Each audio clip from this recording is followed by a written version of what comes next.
Urusi imetambua British Council, taasisi ya elimu ya Uingereza, kama shirika lisilofaa, huku ikisema London ndio chanzo cha migogoro inayoshuhudiwa ulimwenguni na mchocheaji wa vita. Mahusiano kati ya Uingereza na Urusi yalisambaratika hata kabla ya Urusi kuanzisha operesheni yake dhidi ya Ukraine mnamo mwaka 2022, ukijumuisha kashfa za ujasusi na kuingiliana, ikiwa ni pamoja na mpelelezi wa Urusi Sergei Skripal kuwekewa sumu mnamo mwaka 2018 kwenye ardhi ya Uingereza.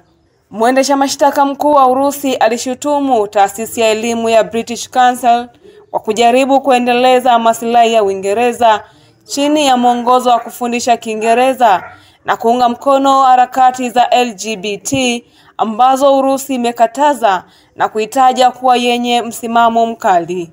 Moscow imetaja mashirika kadhaa yanayoungwa mkono na Magharibi kuwa yasiyofaa, jina ambalo linakataza uendeshaji wa kazi zao nchini Urusi na kumfanya mtu yeyote ambaye anashirikiana nao kuwa katika hatari ya kuhukumiwa kifo,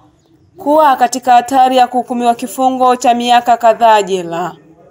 Uingereza imekuwa moja ya wafadhili wakubwa wa Ukraine tangu Urusi ilipoanza uvamizi wake.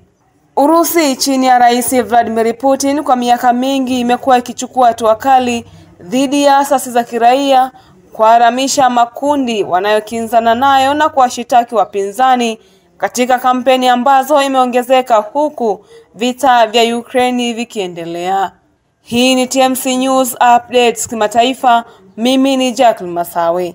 Endelea kutufuatilia kwa kusubscribe, kulike, kucomment na kushare ili wa kwanza kupata taarifa zetu pindi tunapozipakia hewani.